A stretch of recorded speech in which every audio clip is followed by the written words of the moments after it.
ग्रामी बस पहाड़ी इलाके से गुजर रही थी। अचानक बिजली चमकी, बस के करीब आई और वापस चली गई। बस आगे बढ़ती रही।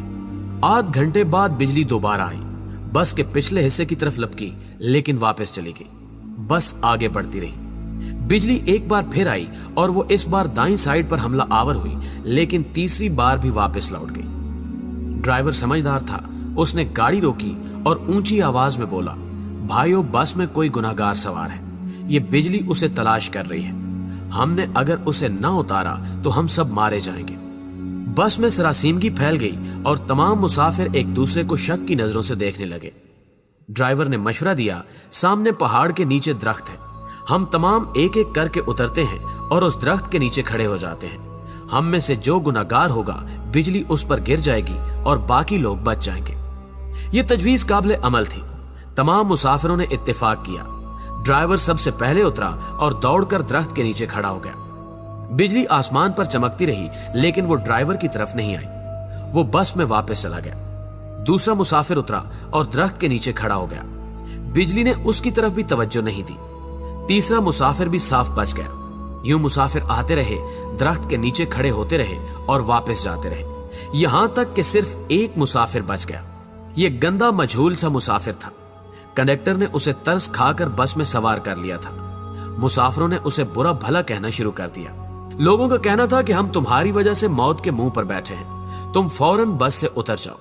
वो उससे उन गुनाहों की तफसील भी पूछ रहे थे जिनकी वजह से एक अजियतनाक मौत उसकी मुंतजिर थी। वो मुसाफिर उतरने के लिए तैयार नहीं था, लेकिन लोग उसे हर कीमत पर बस से उतारना चाहते थे। मुसाफिरों ने पहले उसे बुरा भला कहकर उतरने का हुक्म दिया, फिर उसे प्यार से समझाया और आखिर में घसीट कर उतारने लगे। वो कभी किसी सीट की पुष्ट पकड़ लेता था, कभी किसी राड के साथ लिपट जाता और कभी दरवाजे को जप्फा मार लेता, लेकिन लोग बाज ना आए। उन्होंने उसे जबरदस्ती घसीट कर उतार दिया। ड्राइवर ने बस चला दी। बस जो ही गुनाहगार से चंद मीटर आगे गई, धाड़ की आवाज आई, बिजली बस पर गिरी और तमाम मुसाफिर चंद लम्हों में जलकर भस्म हो गए। वो गुनहगार मुसाफिर 2 घंटों से मुसाफिरों की जान बचा रहा था। नाज़रीन गिरामी, मुझे किसी साहब ने एक दिलचस्प वाकया सुनाया। वो तुर्की के रास्ते यूनान जाना चाहते थे। एजेंट उन्हें तुर्की ले गया। ये अजमेर शहर से दूसरे लोगों के साथ बर्फबारी का इंतजार करने लगे। सर्दियां यूरोप में दाखिले का बेहतरीन वक्त होता था। बर्फ की वजह से सिक्योरिटी एहलकार मोर्चों में दुबक जाते थे। बॉर्डर पर गश्त रुक जाता था और एजेंट लोगों को कश्तियों में सवार करते थे और उन्हें यूनान के किसी साहिल पर उतार देते थे। ये एजेंटों की आम प्रैक्टिस थी। उन साहब ने बताया कि हम तुर्की में एजेंट के डेरे पर पड़े थे। हमारे साथ गुजरांवाला का एक गंदा सा लड़का था। वो नहाता भी नहीं था और दांत भी साफ नहीं करता था। उससे खौफनाक बू आती थी। तमाम लोग उससे परहेज करते थे। हम लोग दिसंबर में कश्ती में सवार हुए।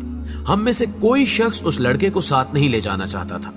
हमने उसे रोकने की कोशिश की, लेकिन वो रोना शुरू हो गया। एजेंट के पास वक्त कम था, चुनांचे उसने उसे ठुड्डा मारकर कश्ती में फेंक दिया। कश्ती जब यूनान की हदूद में दाखिल हुई तो कोस्ट गार्ड एक्टिव थे।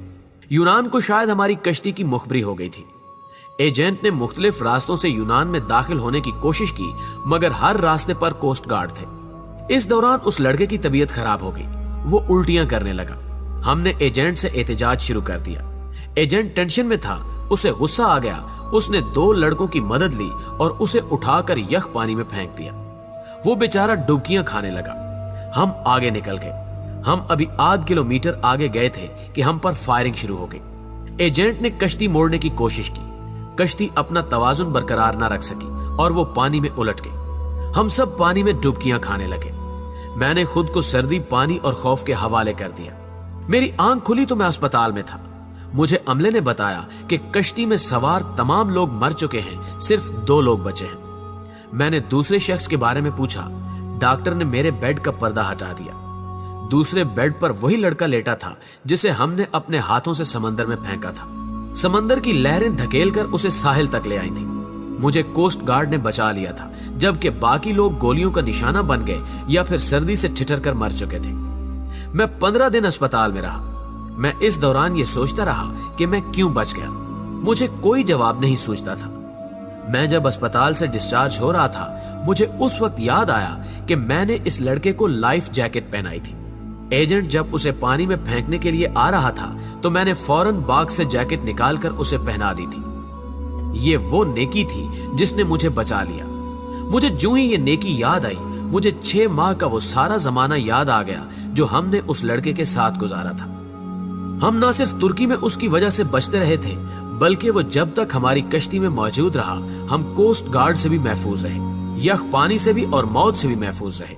हमने जो ही उसे कश्ती से धक्का दिया, मौत ने हम पर अटैक कर दिया। मैंने पुलिस से दरखास्त की कि मैं अपने साथी से मिलना चाहता हूँ। पुलिस एहलकारों ने बताया कि वो पुलिस वैन में तुम्हारा इंतजार कर रहा है। मैं गाड़ी में सवार हुआ और जाते ही उसे गले लगा लिया। मुझे उस वक्त उसके जिस्म से किसी किस्म की बू नहीं आ रही थी। मुझे मालूम हुआ कि मेरे साथियों को उसके जिस्म से अपनी मौत की बू आती थी। ये उन लोगों की मौत थी जो उन्हें उससे अलग करना चाहती थी, और जो ही अलग हुए सब के सब मौत की आगोश में चले गए। नाज़रीन गिरामी, मेरे एक बुजुर्ग दोस्त जवानी में अरबपति थे, लेकिन उनकी जिंदगी का आखिरी हिस्सा उसरत में गुजरा। मुझे उन्होंने एक दिन अपनी कहानी सुनाई। उन्होंने बताया कि मेरे वालिद मिल में काम करते थे, गुजारा मुश्किल से होता था। उनका एक कजन माजूर था। कजन के वालिदैन फौत हो गए, उसके आगे पीछे कोई नहीं रहा। मेरे वालिद को तरस आ गया और वो उसे अपने घर ले आए। हम 5 बहन भाई थे। घर में गुर्बत थी और ऊपर से एक माजूर बच्चा सर पर आ गया। वालदा को वो अच्छे नहीं लगते थे। वो सारा दिन उन्हें कोसती रहती थी। हम भी वालदा की वजह से उनसे नफरत करते थे, लेकिन मेरे वालिद को उनसे मोहब्बत थी। वो उन्हें हाथ से खाना भी खिलाते थे और उनका बोल बराज भी साफ करते थे और उन्हें कपड़े भी पहनाते थे। अल्लाह का करना यह हुआ, हमारे हालात बदल गए। हमारे वालिद ने छोटी सी भट्टी लगाई। ये भट्टी कारखाना बनी और वो कारखाना कारखानों में तब्दील हो गया। हम अरबपति हो गए। 1980 की दहाई में हमारे वालिद फौत हो गए। वो चचा तरके में मुझे मिल गए। मैंने उन्हें चंद माह अपने घर रखा, लेकिन मैं जल्द ही तंग आ गया। मैंने उन्हें पागल खाने में दाखिल करा दिया और वो पागल खाने में रहकर इंतकाल कर गए।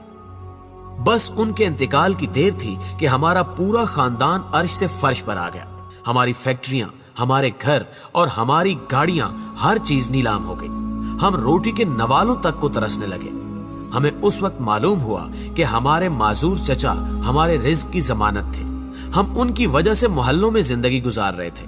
वो गए तो हमारी जमानत भी खत्म हो गई। हमारे महल हमसे रुखसत हो गए और हम सड़क पर आ गए।